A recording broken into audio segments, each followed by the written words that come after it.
Hey everyone, today we're going to be doing an install of a Dometic 3-way fridge in a Scamp.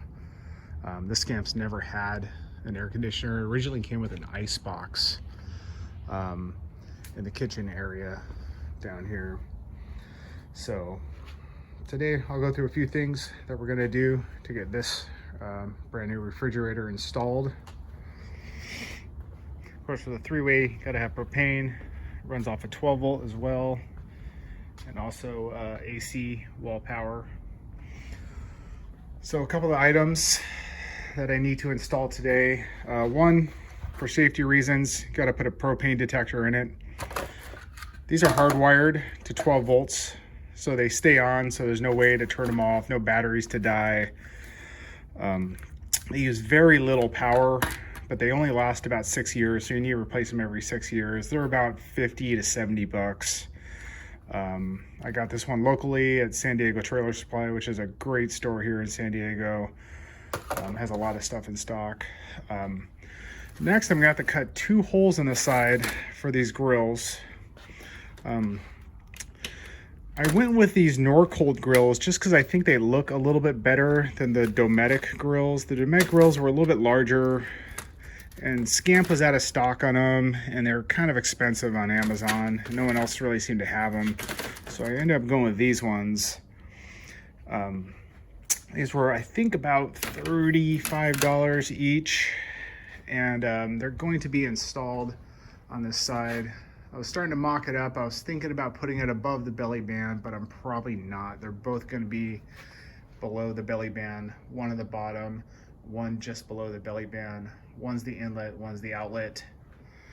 And another thing I was planning on doing is I was going to install this fan on the upper one. These refrigerators, they're a little bit more efficient when they have airflow going over them because they do produce heat in the back. Also planning on using this thermal switch, which turns on, I believe, at 100 degrees and turns off at 85. Don't need a relay because the current's so low. This is also 12 volts. I'll probably wire this with the refrigerator, so when the refrigerator is powered, the fan will be working as well. Of course, butyl tape for sealing this edge right here. Of course, the tape's a little bit larger, but I'll install it, trim it down, and then mount it. So let's go inside the Scamp and take a look.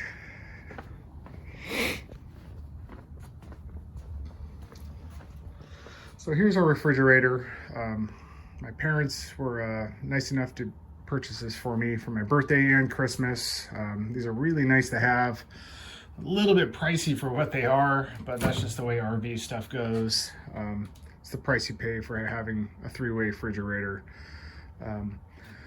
This panel, my buddy John cut me this panel on a CNC router. Took quite a bit of work to fit it in this Dometic front door. When you buy these, they come with no fascia on them. You remove this bottom plate down here and you slide whatever panel color of choice that you want to put in there, and you fasten it with a few screws. Looking on the back of this, you have pretty much the 3 power sources, one being the AC 120 volts, DC 12 volts, and then down here you have the gas fitting. These are the controls, whether it be 120, 12, or the gas with the igniter right there. Draws in fresh, cold air from down here, comes up here, exits out this area, and this will emit some heat as well.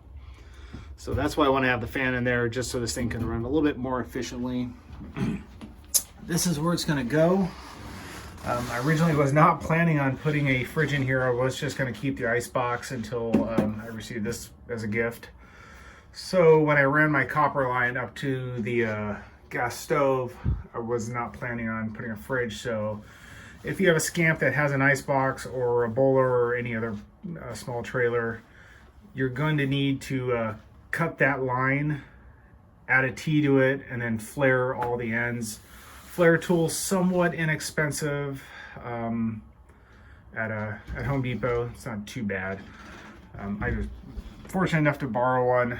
My brother has one and the shop has one. So my wiring I still need to clean up, but I kind of pulled it all down to make room because the vent is going to be, the lower vent's going to be right about in this area. And what that does, that gives you access to the controls on the back of this, which is the only way to turn it on. And then the second vent, I'm going to put it right about here, which I think the belly band sits around here. I did some measurements on the outside. And that should be almost at the top of this. There is a recommended height that Dometic gives you in the owner's manual. So it's going to be pretty close to that. It will be within their recommended heights. As for the AC, there's my breaker box. I believe this is the location on most all Scamps. This uses very little power, so I don't need to add another breaker. I have a 20 amp breaker in here right now. Really the only thing it powers is 2 plugs, and I have a converter that converts AC to DC to charge the battery and to power all my interior lights. So I think my plan is I'm going to cut this wire, add a box, a power box right here, similar to that power box up there. It's a little hard to see, but that's where my control panel is. I'm going to add one there with a plug, so I could plug this sucker in right here. And it should all be pretty straightforward. Not really looking forward to cutting fiberglass. It's not the most fun thing in the world. I think my plan is to use a hole saw in all 4 corners so I have a nice radius edge. And I'll probably use my cordless circular saw with a very fine tooth blade to cut the straight lines. In the past, I've used a roto zip.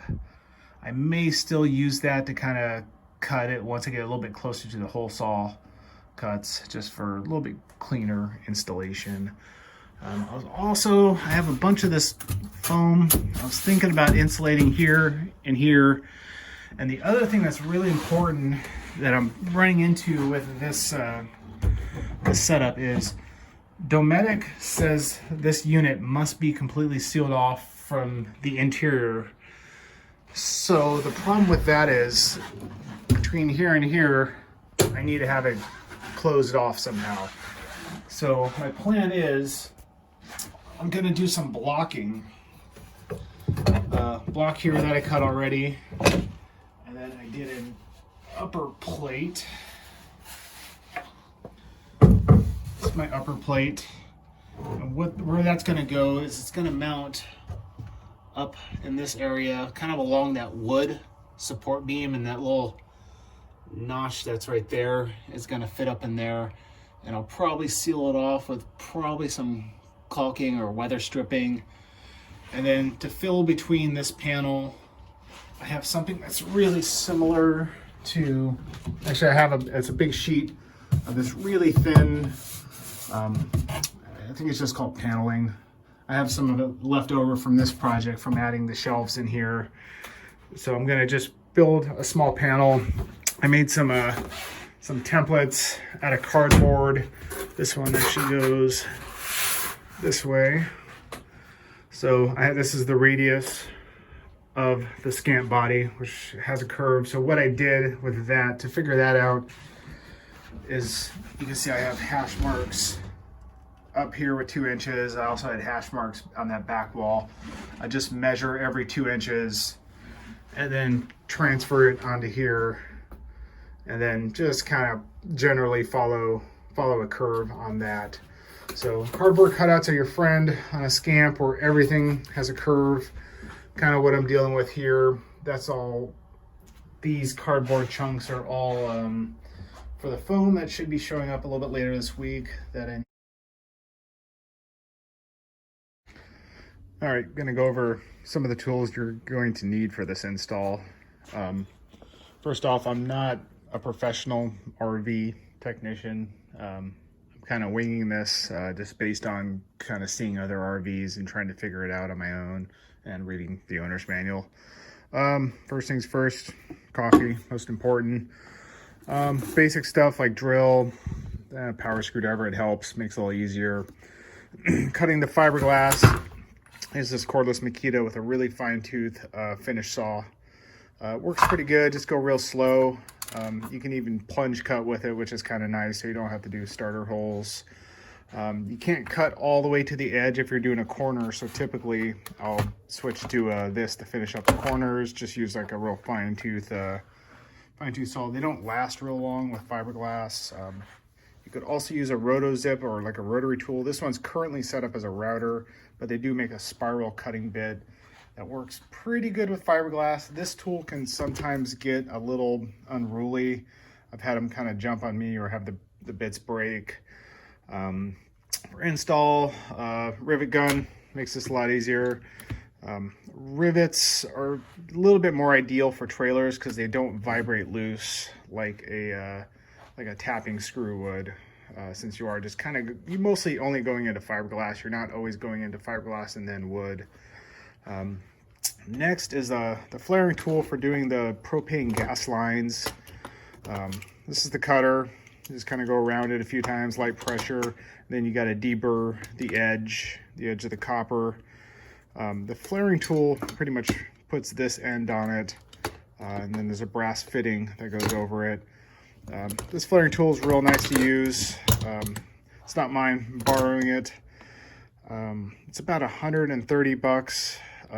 This one is a lot easier to use than the ones you can get at like Harbor Freight or Home Depot for like $10 to $20. Although those ones do work, they're just a little bit harder to use. Just make sure you oil everything when you use them. Oil the flaring bit, make sure everything's real clean too. Other basic tools, electrician tools, wire strippers, cutters, crimpers, screwdriver. Cutting fiberglass sucks. Wear long sleeves. Wear a respirator. That always helps because it makes a lot of dust. That stuff kind of sucks to be around.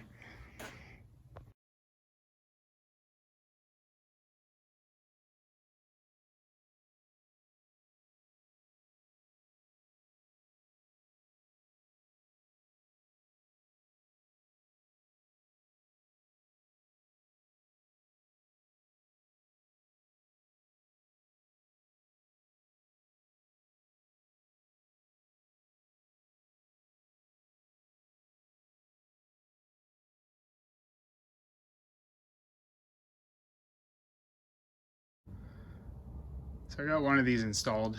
For the top one, pretty much I just kind of laid the butyl tape out, and then I secure them with pop rivets. I'm using stainless steel pop rivets. These are 5/32. There's the length of them. Just got to finish drilling the holes, put it in there, and then just kind of, you can see this one's a little messy, still need to clean it up a little bit, but you just kind of trim around the butyl tape, just kind of peel it off. But that's about it for the grills, and then I could probably move on to the wall that's on the inside. All right, here we are a couple hours later. Just been trying to figure out how I'm gonna kind of separate everything.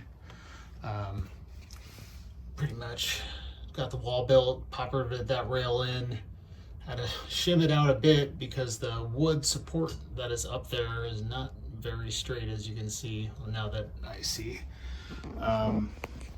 As for this side, I ended up just blocking it, the chunk of wood in there. That also gave me a place to put the wall box because the fiberglass kind of ramped up in that corner. Only hole I really got to worry about is this one. I might just use a foam chunk.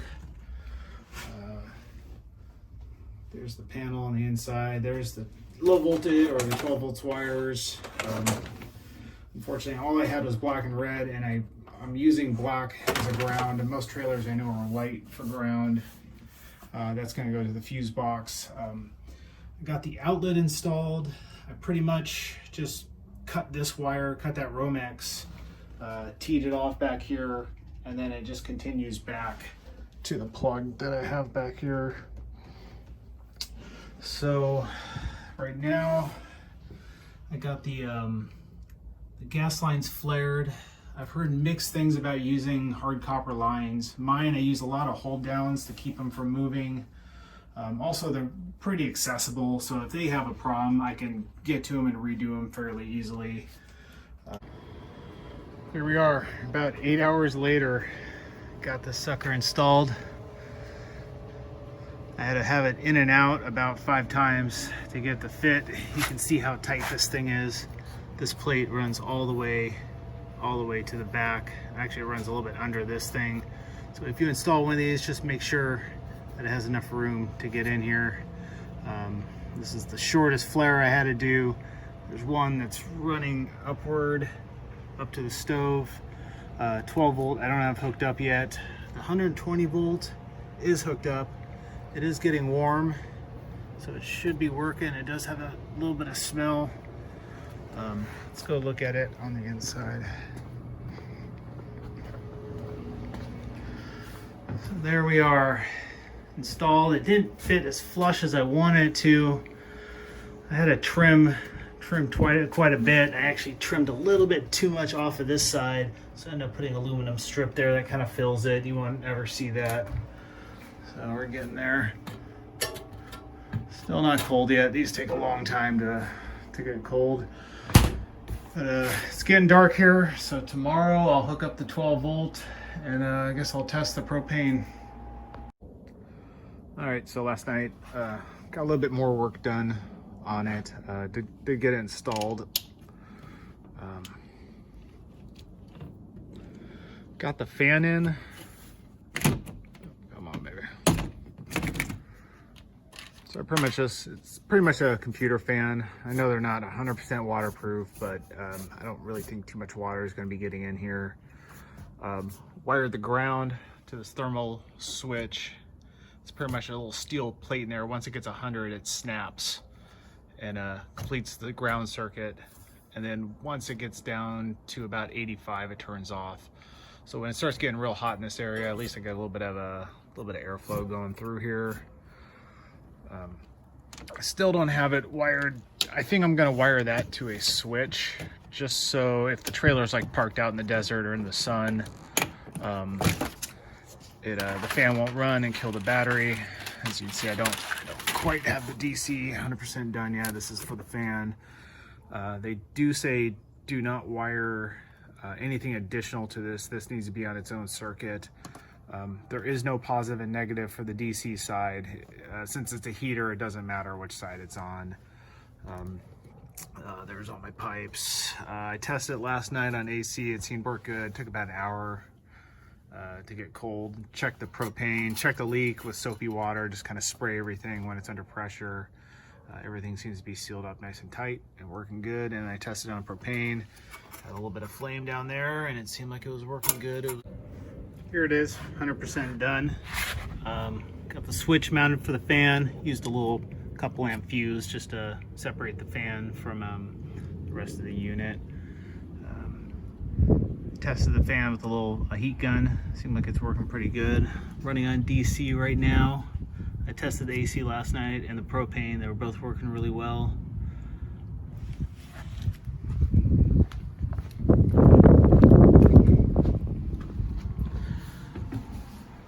There we go. All installed, all cleaned up in here. Got the propane detector. They wanted to put it as close to the fridge as possible. There's really no other place to put it. It would have to be kind of up there, but you're not supposed to have it by a door. So this was probably the best location I could find for it. Pretty much grouped all my cabin lights together. One says instruments is the fan and the propane detector, and the refrigerator's on and it uses about 11 amps. So I put about a 15 amp fuse in there. You can hear the power supply actually hums pretty good when everything's on. I have all the lights on, the refrigerator on, everything except for the pump and the accessories. So you can see it drops down about a half a volt, but that's pretty much it. It's all done. Probably, I guess, about 15 hours worth of work, but there's a lot of stuff I kind of went a little overboard on and cleaned up a little bit too much. Probably could have went a little bit faster. So good luck.